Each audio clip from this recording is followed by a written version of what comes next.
Tudo bom, pessoal? Aqui é o professor Luiz Fernando Panda.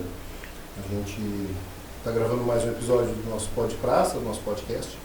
O convidado para lá de especial e hoje me ajuda a receber o convidado. Na verdade, foi quem me trouxe, a professora Ariadne. Então, vou deixar para ela apresentá-lo. Depois, o Bagual, né, que é o nosso convidado, ele mesmo vai falar de si, vai se apresentar da forma que ele achar mais apropriado.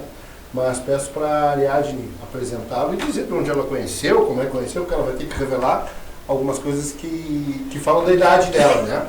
Mas é bem tranquilo, sim. Né, prof? Manda lá. Exatamente. Então, a gente está aqui com o professor Daniel Lavouras. Um prazer conhecê-lo ao vivo agora. Já tinha tido contato com ele via mensagens, né? E eu o conheci através da melhor professora de inglês de Pelotas, que era a Mara Lange, que me ensinou a ser professora, não só professora de inglês, lá do IASG na década de... Vendo uma década dessas aí. Então, deixo para o professor Daniel Lavouras se apresentar agora. Boa tarde, obrigado pela receptividade. Eu sou engenheiro de formação, mas eu me defino engenheiro educacional, porque eu já trabalho há mais de 25 anos aí com educação e gosto muito Sou professor também, então não é aquele cara que é educador, mas não é chão de fábrica. Já dei aula em escola pública como voluntário no interior de Barcarena, no Pará.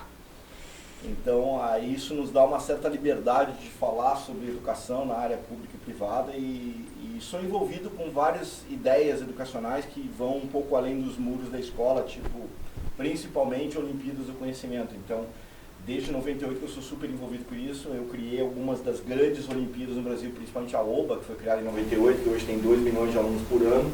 Eu criei lá em 98, fiz sozinho, tive que fazer e corrigir todas as provas do Brasil, e aí o Brasil começou a disparar uma febre olímpica, então depois disso eu participei da criação da Olimpíada Brasileira de Física, a OBF, da Olimpíada Brasileira de Informática em 2000, depois da Olimpíada Brasileira de Biologia, eu fiz contato com o Comitê Internacional da Bélgica e tudo mais, depois da Olimpíada Brasileira de Geografia, eu também fui para Tunísia, representando o Brasil como observador.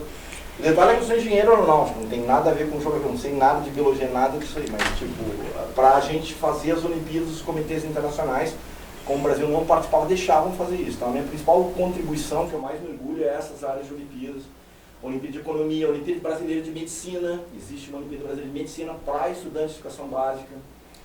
A Olimpíada do Bicentenário da Independência do Brasil, uma Olimpíada temática, tem outras Olimpíadas temáticas, uma Olimpíada comemorativa dos 75 anos da Segunda Guerra Mundial. E agora eu estou conduzindo uma Olimpíada de Conhecimento sobre Esporte. Então, sou professor de matemática e física, gosto de educação, por isso que eu estou aqui, por isso que eu aceitei com todo prazer esse convite para conversar sobre qualquer tema ligado à educação. Mas o que mais me define é esse lance das Olimpíadas. Me chama a atenção te ouvindo falar da questão da Olimpíada, né? A gente, quando está em sala de aula, né? Quem é rato de sala de aula, como nós, assim, a gente sempre que pega um substantivo composto, a gente decompõe ele e dá sentido para cada uma das palavras, né? E aí é interessante porque talvez, e isso talvez pudesse inclusive chegar a mover de algum sentido, né? Provocar o movimento, vencer a inércia, talvez até de algum professor, porque o conceito olímpico ele é muito maluco, né? Que podia não, muitas vezes é usado só como sinônimo de competição, né? A Olimpíada de Matemática é uma competição de matemática, a Olimpíada de qualquer coisa é uma competição de alguma coisa. Mas esse Olimpíada, ele não está aí por um acaso, né? Então ele tem um conceito por trás aí, né? Que é um ideal da sociedade ocidental, essa questão da influência grega também, né? Então esse Olimpíada de uma série de coisas, né? Tem uma peculiaridade muito interessante aí nessa... Sim, a gente está resgatando a célebre fase do balão de Coubertin, o importante é competir. Então, toda competição, se for conduzida de uma maneira saudável, ela é positiva. E o ser humano aprende, aí estamos falando de educação, a lidar com frustração, e isso é importante. A escola ter esses valores. Eu abdicar isso e blindar a criança, o estudante, desse mundo que o mundo é competitivo. Então, não adianta eu proteger totalmente, eu preciso expor de uma maneira natural. Se eu for um pai e quero criar um tenista dentro de casa, e eu for um neurótico e for na beira da quadra, e o meu filho não se diverte, ele não vai ser, eu vou atrapalhar a cabeça dele. Então é preciso estimular isso de uma maneira saudável. Então, o principal tesouro da Olimpíada, 25 anos depois, é que muitas pessoas têm a visão de que uma Olimpíada de Matemática, e o Brasil tem a maior Olimpíada do mundo, são 22 milhões de alunos por ano que fazem, é um tesouro, é maior que a Olimpíada de Matemática da Rússia, ela é uma maneira de identificar talentos precoces, ela é vista como uma maneira de identificar jovens de 13, 14 anos que vão fazer mestrado no IMPA. E isso é fato, isso acontece. Mas esse não é o tesouro da Olimpíada, isso é uma consequência natural. O grande tesouro da Olimpíada está na base dessa pirâmide. Eu estou mobilizando 22 milhões de alunos. É a massificação, né? Isso, eu estou chegando em cidades do interior do Acre, em escolas públicas de periferia, rurais, e fazendo crianças sonharem. Assim como elas jogam bola no interior do Acre, sonhando em um dia ser o Neymar e defender o Brasil na seleção. E aí elas têm o campeonato do colégio, jogo de futebol na rua. A Olimpíada ela se divide num faseamento, em categorias, então ela cria todo esse ambiente positivo. Sim. E as crianças sonham um dia ir para a Olimpíada Internacional representar de uma maneira positiva e saudável. Sim. E aí tem todo esse processo de fase e categorias que vai disparando isso. Então é lógico que lá no final eu vou identificar esses talentos precoces, que é importante para o país, mas eu sacudir a base da pirâmide, melhorar os indicadores na base, isso é essencial. Isso está no Education at a Glance, nos relatórios da OCDE para a educação, que se a gente melhora 100 pontos no PISA, isso é 2% de impacto no PIB do país, né? Então é um sonho de todo mundo. E lá no Ministério, eu trabalhei no Ministério de Ciência e Tecnologia, os ministros sempre falavam que se a gente precisa melhorar o letramento digital, e isso depende de matemática básica, depende de português básico, principalmente no ensino fundamental, essas coisas básicas bem fundamentadas para que as crianças possam fazer um spin-off e ir para onde quiserem, né? Então, a Olimpíada é uma maneira em paralelo do ensino regular, onde o professor é meio que um professor, porque ele cobra, ele dá a matéria, é um negócio em paralelo, porque é uma prova que não vale nota, que não vale nada se ele quiser, mas é um negócio em paralelo que acaba desdobrando processos incríveis e resgata muita gente. Muitos alunos com autoestima baixa acabam se descobrindo por Olimpíadas, então isso está por trás de vários resultados positivos, está por trás dos indicadores educacionais do Piauí, do Ceará, que tem IDEB super bons, então indicadores educacionais acima da média. E nós, gaúchos, a gente está devendo um pouquinho nessa praia de Olimpíadas. Mas eu queria aproveitar que tu falou dessa questão da relação com o professor, porque uma das coisas que a Olimpíada proporciona é uma sutil alteração da relação entre professor e aluno, porque transforma eles em algum momento em parceiros, né? Em parceiros, assim, a relação é contra o mundo, né? Então, assim, primeiro, na verdade, tu compete contra ti mesmo, mas nessa relação professor-aluno, essa verticalização desaparece, né? Desaparece completamente. Se a gente pegar todos os modelos educacionais, desde as primeiras reformas educacionais do Carlos Magno, do Trivia, do Quadrívia, e o ensino fordista que a gente tem, o professor ele é um detentor do conhecimento. É como se ele estabelecesse um teto, e o máximo que o aluno vai conseguir é igualar o conhecimento do professor. Porque todos os exercícios que ele faz são os que os professores ensinam. A Olimpíada, ela cria um outro caminho. Então hoje, como a gente tem internet, a gente tem o Google, se o aluno se motivar e for ao Google buscar conteúdo, o professor não consegue mais confinar o aluno naquilo. Então, o professor que vai destravar o mundo olímpico numa turma, a escola que entrar nesse mundo, ela vai perder esse poder de blindagem. Porque quando o aluno estiver motivado, o professor vai para casa, ele tem seus filhos, ele tem outros, ele não consegue. Um aluno de 14 anos, se ele tiver energia para estudar para uma Olimpíada de Geografia e for pesquisar, acabou. Ele vai numa velocidade que em 3 meses ele atropelou.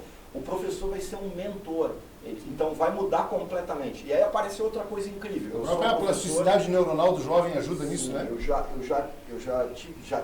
lidei com alunos olímpicos, então e eu preparava para turmas de alta performance, vestibulares difíceis, como o ITA e o IME, mas mesmo assim não dá para acompanhar. Então daqui a pouco eu chego lá, hoje é uma aula de dúvidas. Ah, tem essa dúvida aqui, deixa eu tentar. Eu não consigo fazer. Não, outra dúvida, essa aqui eu tento depois. Essa eu não consigo nem tentar. Essa aqui, não, essa aqui eu vou tentar. Eu estou lá no meio do quadro, depois de 10 minutos um aluno me fala, não, apaga tudo que fez, faça desse jeito que vai sair muito mais rápido. Tá, é verdade. Bom, conclusão, eu fiquei lá 2 horas, 3 questões eu não consegui fazer, a outra eu nem tentei e a que eu estava fazendo os alunos me corrigiram. E por incrível que pareça, os alunos passam a te respeitar mais, passam a ver, esse professor é humano, ele é um de nós, ele não é um maldito que sabe tudo. Eu respondo qualquer coisa que você me perguntar, desde que esteja no meu livro, na minha apostila, na minha listinha. Na hora que tu abrir o mundo e tu mostrou, tem tudo isso, e tudo que eu posso agora é dizer, isso aqui vocês estudam, vamos tentar aquele livro. Vou perguntar para os alunos porque eu não sei. Na hora que você diz não sei, você mostra que você é humano também. Então isso estava falando da relação, ela abre uma porta muito legal, porque a partir do momento que o professor perde o medo de falhar, o reconhecimento dele por parte do aluno é maior. E às vezes é o contrário. A gente sempre pensa, o professor não sabe, o professor errou. Quando o professor comete um deslize. Mas se ele sistematicamente abrir a possibilidade de erro e mostrar que é muito mais do que ele tem, ele abre as portas do mundo e o aluno para de duvidar do conhecimento do professor e vê ele como um aliado. Esse cara não tem medo de mostrar que ele é humano, que ele olha, eu fui até aqui eu sei, mas tem tudo isso acima que eu não sei nada. Mas se vocês quiserem, vocês vão. E o meu objetivo é alavancar vocês, é lançar vocês. Se cada geração de alunos tiver como teto a geração anterior de professores, a sociedade não tem cresce, como crescer. não avança. Então, os fenômenos olímpicos eles ocorrem em escolas, em cidades onde os professores perdem esse medo. Por isso que, paradoxalmente, alguns resultados de Olimpíadas estão em cidades do sertão do Piauí, onde os professores têm baixa qualificação. Mas justamente por ter isso, o professor não tem nem como tentar confinar os alunos aquilo. Então ele simplesmente, olha, nós vamos fazer isso agora. Abre a porteira. E em um mês os alunos passaram do professor. Mas aquele professor é o mentor, ele é o grande catalisador desse fenômeno. Então ele é uma referência porque ele deu a oportunidade. Então o professor é alguém que abre as portas, não é o cara que detém o conhecimento e que vai confinar a aula e o aprendizado àquele conhecimento. Então isso é muito profundo, essa tua colocação da mudança de relação entre o professor e o aluno, é algo que acontece com o Olimpíadas justamente por causa disso, porque o professor, ele abre esse espaço e na hora que ele despluga, ele perde a responsabilidade de não errar em sala de aula, e por incrível que pareça, quando ele diz, tá, agora eu vou ser trucidado, metralhado, hoje a minha aula foi o caos, eu errei tudo. A identidade, os alunos criam uma identidade, um respeito muito diferente, aquele respeito, o professor sabe muito, ele migra desse tipo de respeito para um respeito de ser humano para ser humano. Então tu passa a ser um exemplo de atitude para eles. Tem até que tomar mais cuidado, porque eles não te admiram mais porque tu sabe português, ou porque tu sabe geografia, porque tu sabe matemática. Eles te admiram num outro lado, num lado pessoal, é outra vibe, entendeu? E aí o professor tem mais poder de estimular esses alunos a crescerem. Eu gosto muito Desculpa.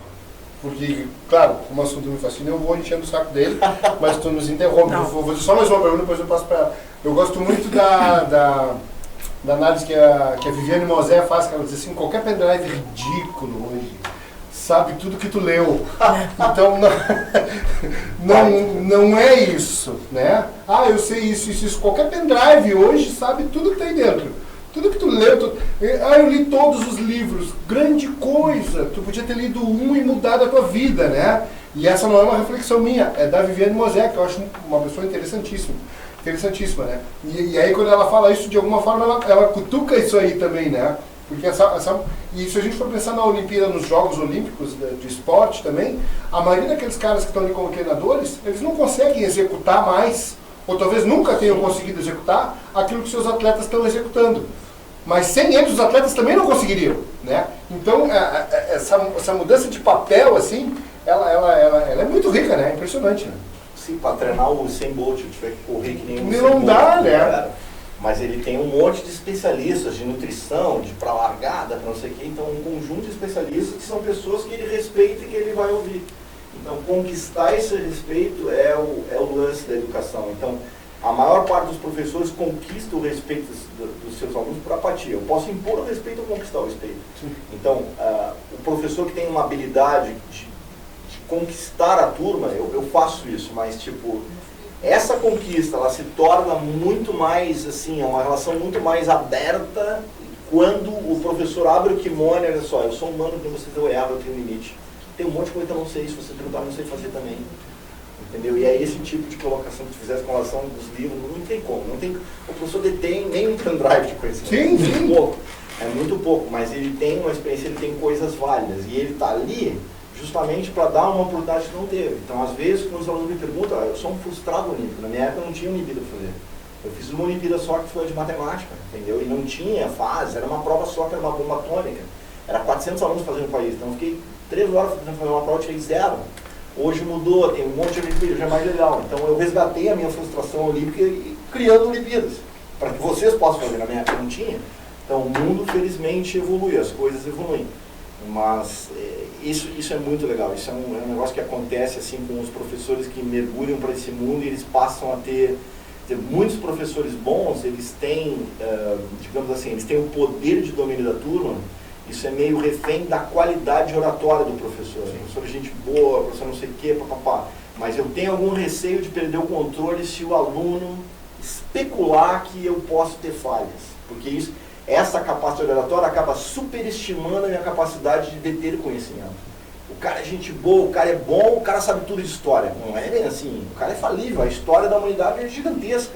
Por mais que eu te dê uma aula e tu acha que eu saiba tudo da Revolução Francesa, do Segundo Reinado, dos romanos, eu sei muito pouco. Se tu sair dali, mas enfim, uma baita aula com baita poder de articulação, esse cara sabe tudo. Muito legal isso, porque o professor com esse engajamento consegue passar mais conhecimento. Mas tem um risco, a gente tem medo de errar, nós professores a gente tem esse pouco medo de errar. Na hora que eu piso nesse negócio da Olimpíada, eu tenho que abrir o kimono e eu vou ser trucidado. E é um convite para todos os professores, façam isso, porque você vai achar, não, eu nunca mais vou ser o mesmo, eles vão ver que no fundo eu sou falível também, que aquela aulinha que eu dou ali é a mesma todo ano, e que se eles apertarem um pouquinho, tá, mas e aí? Aí eu não sei. Não, por incrível que pareça, quando você mostra que você tem limite, que você erra também, aí os alunos viram mais parceiros. É aí mais que eles querem te ouvir, diz, como é que tu faz? Eles entendem que tu é humano e que tu tem limite também. Isso não exime o professor de ter que estudar, né? Porque também dedicação. O pessoal também não ir para o extremo oposto. Eles dizem, não, realmente, eu sou só um articulador, senão a gente cai no picareta. Não, tem que cuidar disso também. Né? Tá, e o ter que estudar, e também assim, como é que o professor inicia numa Olimpíada? Como é que o professor se motiva? Como é que a Olimpíada chegou lá no Acre, em partes que tu mesmo comentaste, que o professor tem menos capacidade que o seu aluno que for atrás. Como é que o professor inicia? E como é que funciona a Olimpíada dali para frente, quando o professor resolve, vão participar? Boa pergunta, aliás. Bom, as Olimpíadas elas têm divulgações em sites, redes sociais, elas estão por aí. Então tem alguns lugares que isso é mais viral do que outros. Então, às vezes, o processo olímpico, esse riscar o fósforo, é disparado por um professor, às vezes ele é disparado por um aluno. Tá? Então, eu vou contar uma história aqui do Rio Grande do Sul, um menino de Erechim, que ele descobriu as Olimpíadas no YouTube, na internet, e aí a escola dele de Erechim não participava muito de Olimpíada. E ele, então ele foi na diretora e ele disse, eu preciso que a escola se cadastre na Olimpíada de Química. Mas por quê? Eu nem sei que isso existe, que eu quero participar da Olimpíada, e se a escola não estiver cadastrada, eu não posso participar. E ele encheu o saco da escola e conseguiu cadastrar a escola no monte de Olimpíada. E aí ele abriu uma oportunidade para ele e para todos os alunos da escola. E como ele descobriu materiais preparatórios na internet, ele avançou muito. Então ele tinha um resultado olímpico muito acima da média. Acabou que eu esbarrei com esse aluno, a gente ajudou, fez um application para ele, hoje ele é formado pelo MIT, isso foi em 2016. Mas, tipo, ele abriu uma oportunidade e, tipo, é legal saber que as Olimpíadas abrem portas para as melhores universidades do país, que hoje tem as chamadas vagas olímpicas, processo de admissão extra-ENEM, extra-vestibular, então isso aí é legal saber. E as melhores universidades do mundo recrutam alunos através da Olimpíada. Então, como é que eu vou estudar numa universidade americana? Se eu pagar, eu vou. Tem indústria e educação, mas eu quero estudar numa Ivy League. Quero estudar no Caltech, em Harvard, em Stanford, em Princeton. Bom, aí a brincadeira é diferente, porque aí tem um monte de gente. Eles não têm vestibular, eles têm um application, eu tenho que fazer algumas provas lá, faço o SAT, faço o TOEFL, mas eu preciso mostrar que eu sou um bom aluno. Como eles não têm provas rigorosas para isso, eles precisam avaliar o meu histórico escolar. Só que o ensino do Brasil não é homogêneo. Eu tiro 7 numa escola, o meu colega tem 9. Quem é melhor? Depende. De repente a escola que tem 7 é mais rigorosa, e esse 7 é muito mais significativo em termos de conhecimento que o 9 na outra escola. Então os gringos sabem disso, então isso não tem valor, mas resultados olímpicos têm valor. Então se a gente pegar os estudantes do Brasil que estão sendo admitidos nas melhores universidades do mundo, eles têm resultados olímpicos por trás. Então isso também é uma dificuldade para alunos do Rio Grande do Sul conseguirem entrar nessas escolas, porque a gente tem pouca participação na Olimpíada. Então a gente vai ver, tem um monte de cearense indo estudar em Harvard, no MIT, por causa dos resultados de Olimpíadas. Ele abriu essa porta, ele abriu essa oportunidade para todo mundo. Então, respondendo a tua pergunta, o processo olímpico ele pode ser disparado por qualquer um.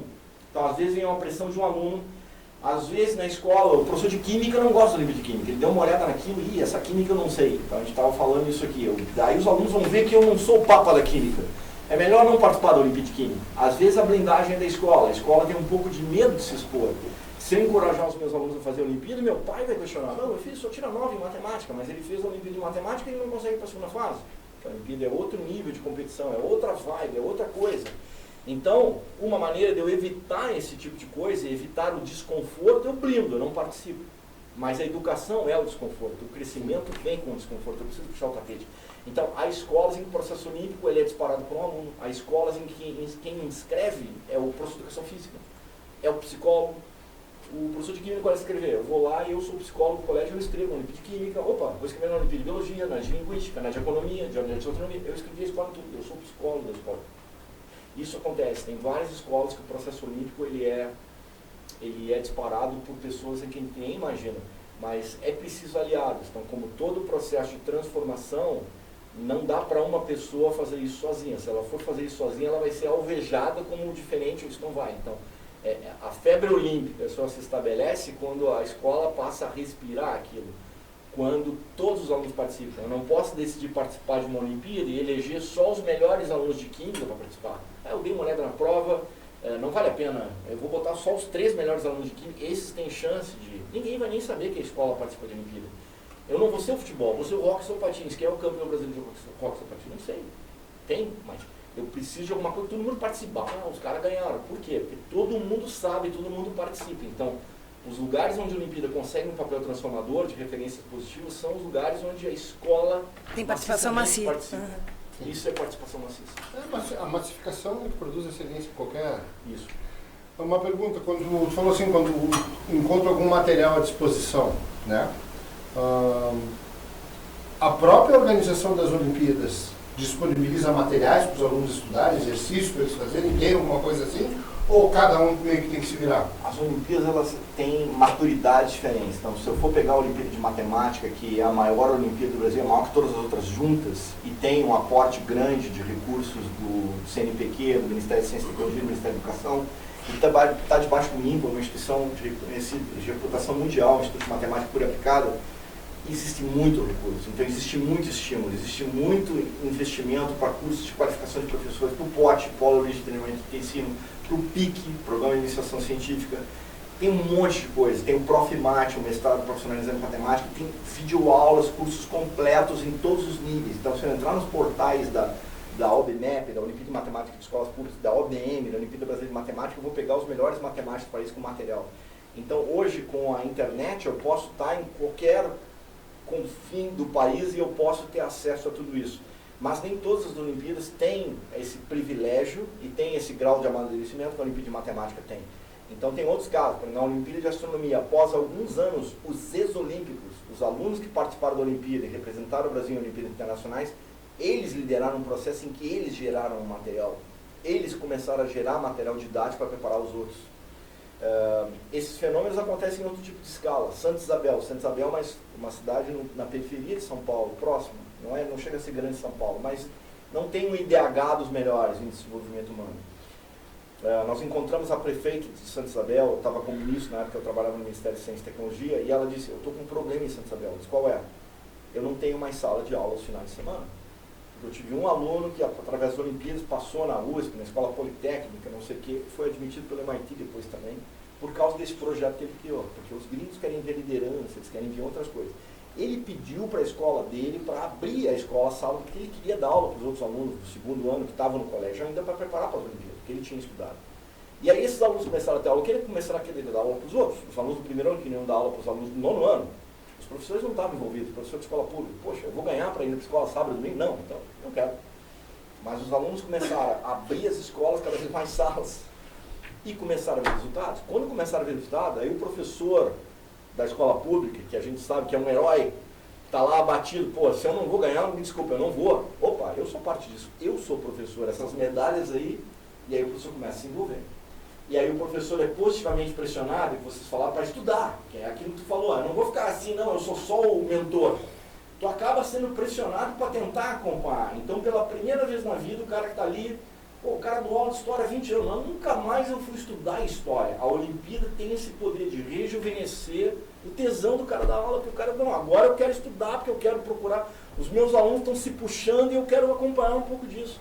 Tem depoimento de professor, a Olimpíada me salvou como professor, vários no YouTube, eu fui salvo, eu era um professor, eu não aguentava mais, eu estava lá na caixa de caranguejo da sala de professor, lá vou eu para aquela 7ª série, aqueles alunos que não querem nada com nada, e aquilo transformou, aquilo foi uma nova ideia, então tipo, existe isso. Santa Isabel, a prefeita falou, eu não tenho mais sala ao final de semana, as escolas estão lotadas no final de semana. Esse aluno criou esse projeto, foi admitido pelo MIT também, ou seja, os processos olímpicos, eles têm várias origens, mas se o negócio pegar uma massa crítica, se eu conseguir que 20, 30% da escola participe, esses 20% têm um poder de mobilização, eles dobram os outros 80%. Mas eu preciso chegar a uns 20%, assim, 20% dobra os outros 80%. Os outros 80% é o marasmo, é o continuismo. Se 20% entrar na vibe, isso excedeu o grupo dos melhores alunos, que é o que se quer, Isso não é um negócio feito para os melhores. Não é. Isso é feito para todo mundo. Isso é jogar bola. Todo mundo tem que se envolver. Todo mundo tem que achar isso legal. Se eu conseguir dobrar um pouco dessa curva, chegar nessa massa crítica, reação em cadeia, dominó. Vai embora e vai pegar todo mundo. E aí daqui a pouco, o que se menos espera, e tem depoimentos desse, é, pô, aquele aluno nunca vai ser nada. Aquele lá do fundão, aquele está perdido. E ele é resgatado por uma dessas Olimpíadas. Então, vocês são 30 Olimpíadas. Tem Olimpíada de Ambientes Polares, Olimpíada de Oceanos, Olimpíada de Linguística. Né? Vai ter alguma coisa que o cara vai fazer e vai aparecer um talento da onde menos se espera. Não existem só Olimpíadas de disciplinas tradicionais, matemática, física, química, biologia, geografia, história, língua portuguesa, língua inglesa, tem Olimpíada de tudo. Existem umas Olimpíadas completamente diferentes. E aí tem esses processos legais de identificação de talentos, o cara gosta de alguma coisa. Puxa, na hora que eu consigo reverter um desses casos críticos, daquele aluno que todo mundo, não, aquele lá está perdido. Quando aquele cara começa a participar, cara, aí virou, já era, entendeu? Ninguém mais segura. Aí a escola tem que gerenciar isso, porque os alunos começam a fazer esse tipo de pressão. Eles começam a querer ir no final de semana. Isso eu conheço escola que os alunos dormiam no colégio sábado e domingo. Os alunos não queriam, em cidade grande, pegavam 2 ônibus para ir para casa, nós queremos ficar aqui, a gente fica estudando até as 10 horas da noite, eu vou perder tempo indo para casa, voltando. Eu quero ficar na escola, eu não quero ir embora da escola. O pai liga, onde é que está meu filho? Na época não tinha celular, né? Teu filho está na escola? Mas o que ele está fazendo na escola? Não tem aula. Ele termina a aula, meio-dia, ele almoça e volta para a escola. Ele quer ficar na escola, ele quer estudar, ele está aqui estudando. De vez em quando ele para, vai jogar bola, não vem para a escola. Isso é um sonho. O senhor não queria que seu filho estudasse, agora seu filho está estudando. Vai reclamar? Não, vai reclamar, ele não para de estudar agora. Porque agora ele descobriu que ele ganha um mundo com esse negócio. Então ele está sonhando. E sonhar, tipo, todo mundo sonha em ser Neymar. Se o sonho for de uma maneira saudável, olha, pode ser que tu te frustre. Nem todo mundo vai ser o Neymar. Nem todo mundo vai ganhar medalha. Legal. Mas, tipo, eu cresço muito quando eu alimento um sonho, quando eu persigo um objetivo, quando eu tenho algum mentor que te diz, olha, vai, mas pode ser que não dê. Mas vamos lá, eu acredito em ti. Não é aquele negócio, vai que dá. Todo mundo vai conseguir. Não é assim, é mostrar, ó, a rampa é complicada, mas tipo, esse é um mundo onde cada degrau que tu cresce, aparece coisa outras mais... portas. Outras portas mais difíceis de transpor. O próprio aluno se conhece e descobre outras habilidades e competências que ele tem. E vai indo. Quanto mais eu aprendo, mais coisa aparece, mais obstáculo difícil, sim, cara. O céu é o limite, mas tu sempre vai achar. Quanto mais tu te qualifica, mais tu vai encontrar pares e referências positivas que vão fazer tu perceber que tu é um pendrive. Não, menos que um pendrive, tu não sabe nada. Isso é legal, você lidar com os seus limites, lidar com a sua capacidade de administrar essa frustração. Trabalha com a autoestima do aluno direto. Trabalha com a autoestima do aluno. Você está criando o cidadão, que é o papel da escola. Através do conhecimento, você está disparando um monte de coisa no cérebro e está consolidando uma pessoa, está formando.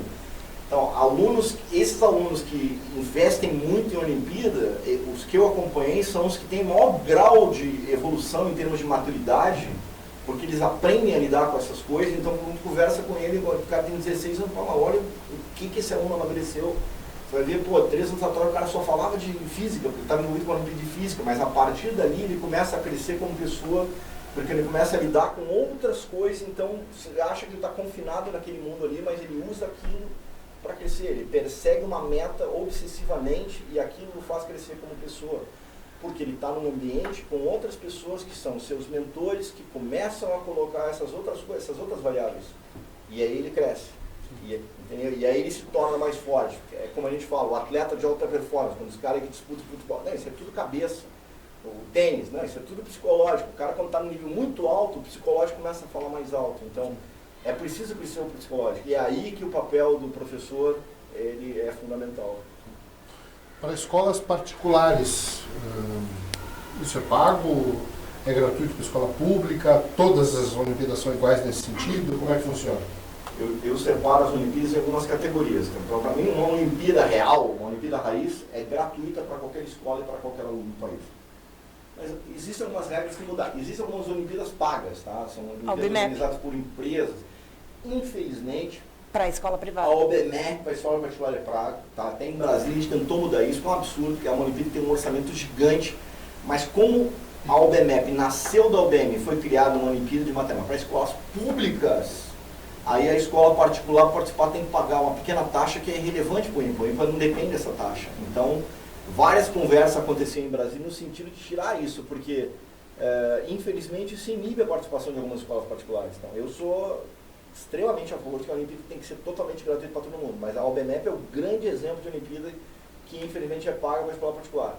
Mas tipo, a imensa maioria, a esmagadora maioria das Olimpíadas, que são boas Olimpíadas, são Olimpíadas totalmente gratuitas para a escola, para os alunos. São Olimpíadas feitas para... elas não têm custo. E existem Olimpíadas que são pagas, mas aí a gente tem alguma coisa por trás. Ou seja, o colégio pode se engajar numa Olimpíada que os alunos vão para Singapura participar de uma Olimpíada internacional. Mas custa 15 mil reais por aluno. Ou seja, eu estou pagando a passagem do aluno, estou pagando o hotel do aluno, estou pagando o lucro da empresa, mas eu mando 30 alunos para uma Olimpíada em Singapura, estudar matemática. Então, mas dá para separar. Geralmente as Olimpíadas que eu digo raiz são Olimpíadas brasileiras. Olimpíada Brasileira de Matemática, Olimpíada Brasileira de Física, Olimpíada Brasileira... Agora, se eu for pegar áreas como matemática, tem a Olimpíada Canguru, tem a Matemática em Fronteiras, que começa em desdobramentos. Algumas dessas são boas Olimpíadas, que tem um papel social por trás, que tem um órgão organizador, que é alguém sem fins lucrativos, mas como isso cresceu muito, são muitos alunos participando, já existe industrialização nas Olimpíadas. Existem algumas Olimpíadas que não são tão legais, né, que são Olimpíadas pagas, mas que elas promovem alguma coisa, elas vendem alguma mobilização para a escola. Tem outro papel, né? Tem um outro papel, mas eu estou comprando a mobilização. Então, eu sou uma escola particular, eu compro uma Olimpíada dessa, eu mando 20 alunos para Singapura estudar matemática, boto no meu site, nas redes sociais, papapá. Eu atravessei etapas que eu não subi degrau a degrau. Eu não tenho uma febre olímpica. Eu comprei um resultado. Não é difícil. É diferente de eu fazer um negócio da base e quando vem a febre olímpica, a escola percebe. Olha, os alunos estão aí e eles querem ficar aqui.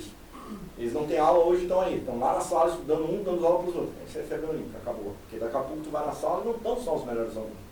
Tu começa a pegar o mediano, daqui a pouco tem um cara que não tem nada a ver com a batatinha, até tem vergonha que tu veja ele lá. Não estou aqui, tô te vendo aí, tu que é o cara que disse que odiava a biologia, tá aí na aula da biologia. Não, odiava tudo, e agora tu tá aí na aula. Tem essas coisas, isso é muito legal quando acontece, quando tu pensa, mas aquele cara odiava tudo. Entendeu? O cara odeia isso aí, eu nunca vou aprender, eu sou burro. Todo esse tipo de aluno, ele acaba se engajando quando isso começa a pegar de modo maciço. Efeito manada, né? Esse é o melhor do colégio. Quando tu vê um aluno desse, nós professores estamos sempre separando os alunos. Pô, esses aqui, eles precisam muito pouco da gente. Tem uns que a gente, mais que se esforça, a gente não salva. E tem os alunos do limbo. Se aparece um instrumento exógeno, do nada, que é capaz de tocar o intocável, que é aquele aluno que todo mundo, pô, fulaninho lá, na tua aula, não quer nada. Na tua matéria, tá zerado. Na minha, nem vai. Esse cara tá perdido. Não sabemos o que esse cara vai ser quando crescer. Ele é herdeiro de alguém, ele vai ganhar na loteria. Isso tudo não vai ligar em lugar nenhum. De repente vem alguma coisa que muda e transforma o cara. Pô, isso tem um valor. Isso tem um valor. Então, com certeza, é uma ferramenta que tem um poder não descartável. É um negócio, é um fenômeno. Então, quando a gente vê isso acontecer, a gente passa a ser... Isso é um argumento irrefutável. Então, eu já vi isso acontecer. Então, ninguém vai me convencer que isso não funciona, porque eu já vi isso acontecer. E eu já vi isso acontecer em ambientes hostis. Ou seja, eu chegava no interior de Barcarena, no Pará, e entrava numa terceira série e pergunto, o que vocês querem ser quando crescer? Marceneiro, pedreiro, carregador, motorista. O máximo que as crianças sonham é a profissão do pai. As crianças não querem ser bombeiro nem astronauta, elas não sonham mais. E elas têm 8 ou 10 anos, porque elas já estão no ambiente que o máximo que elas podem ser é a profissão do pai. Elas já foram adestradas com 8 anos, não sonhem mais, isso não vai ser nada na vida. E se a Olimpíada consegue interferir nisso e fazer um aluno desse, o cara é PhD em relatividade em Stanford, 15 anos depois, virou. Valeu. Isso funciona. Então, isso tem que ser uma política pública que o país tem que levar adiante. Porque isso tudo é barato, isso depende de mobilização. Isso é uma oportunidade para todos.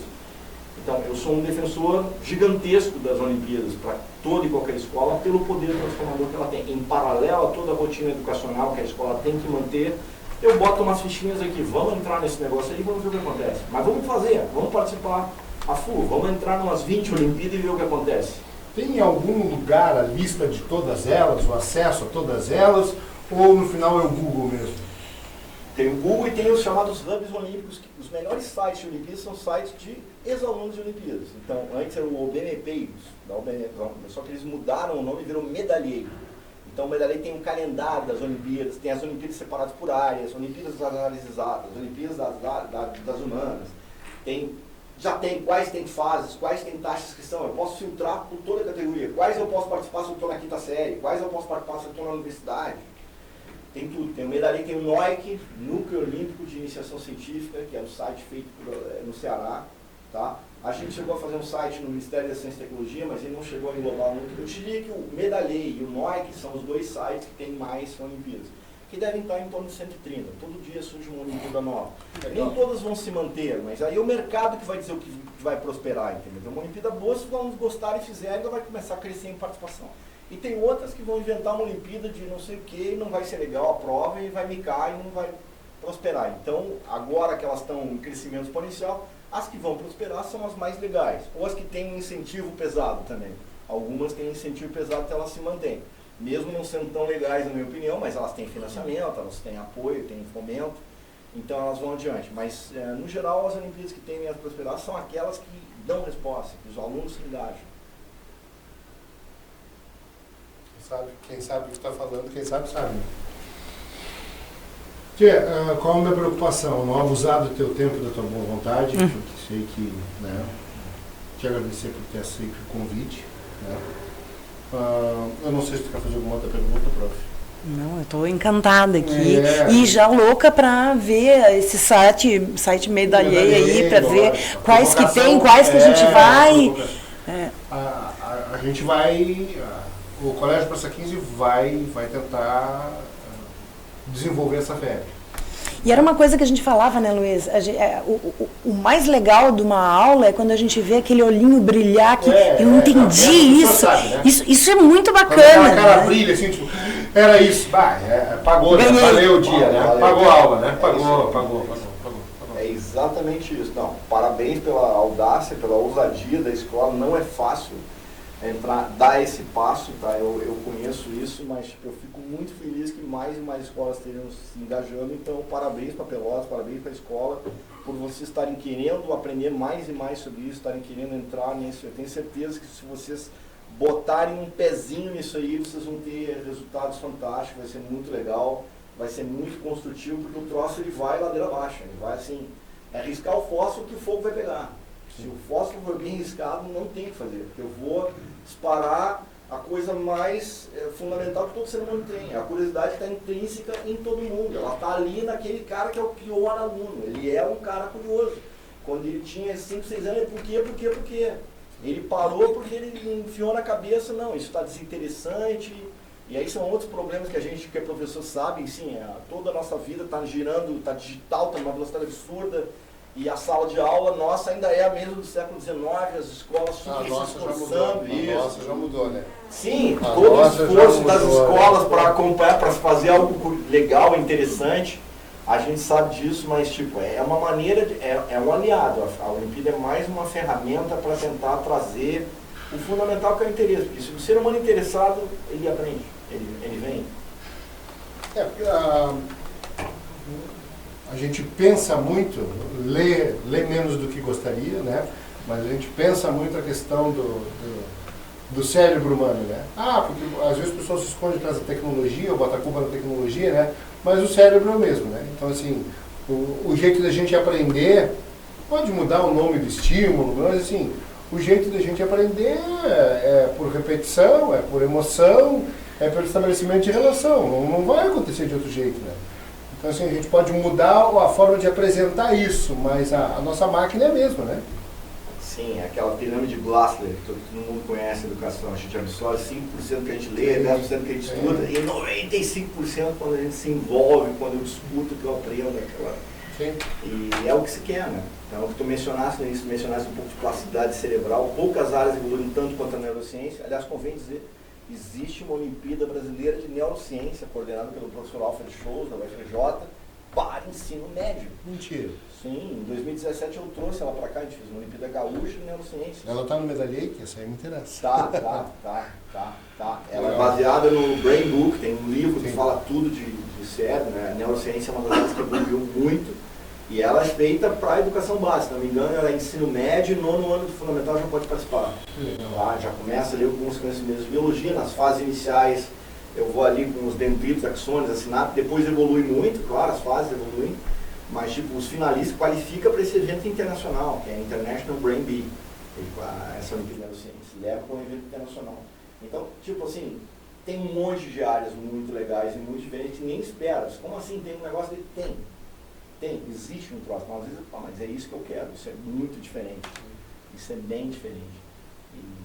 Bom, eu sou suspeito para falar porque, como eu disse, eu vi algumas dessas coisas acontecendo na minha frente, então, para me demover da ideia de que isso aí não funciona, vai gastar um latim, porque eu vi, então já era, eu defendo isso até debaixo d'água. Bom, nós vamos encerrando, né? Mas as portas da nossa humilde casa estão sempre abertas. Obrigado pela tua generosidade de compartilhar com a gente algumas vivências que a gente não tem, né? E desculpe alguma gafe se aconteceu, né? Pode acontecer. Mas vamos embora. A gente ainda vai fazer alguma coisa junto. Eu sou empolgado, agradeço muito o convite, estou bem positivamente impressionado com o trabalho que vocês estão feito aqui. A escola está super de parabéns, está com o ambiente que a gente estava visitando aqui, andando por aqui, sentindo isso e essa vibe que a gente quer sentir, né? Que é respirar um negócio diferente. Então, essa motivação de dar oportunidade diferente, jogar coisa diferente é que faz uma escola ser recriada todo dia, né? A gente tem que acordar todo dia com a motivação de fazer alguma coisa diferente, então é esse sentimento que é legal. Então, gostei muito. Tá, eu que peço desculpas, alguma coisa também, eu sou super empolgado, então esse é um assunto que se tu quiser conversar 20 horas, eu vou ter assunto para 20 horas. Vamos fazer mais vezes, tá bom? Muito obrigado, prof. Na verdade, sim, meu agradecimento para ti, porque eu acho que eu aproveitei mais que tu, mas fosse tu que proporcionasse para a gente, para a escola, e vamos... Eu e trabalhar. Tu, vamos riscar esse fósforo. Vamos riscar esse fósforo. Vamos riscar esse fósforo, né? Tem 2 incendiários aqui e a gente vai riscar esse fósforo com força. A gente não veio ao mundo a passeio, a não gente veio a trabalho. Passeio, né? Vamos riscar esse fósforo na cabecinha deles, vai dar certo. Tá bom? Legal. Pessoal, obrigado. Beijo para vocês. Tchau, espero pessoal. que vocês curtam. Compartilha com gente que possa se interessar. Tu é professor da rede pública, tu é professor de outra escola, queria saber mais, né? Daqui a pouco não tem apoio, não tem estrutura, precisa de alguém para reclamar da vida, vem aqui, vem conversar com a gente. Né? Todo mundo aqui, a gente acolhe qualquer professor, qualquer pessoa de qualquer lugar, vamos pensar junto, vamos se unir, vamos ver o que dá para fazer, tá bom? Beijão para todo mundo, professor, mais uma vez muito obrigado. Obrigado. Feito. Beijo.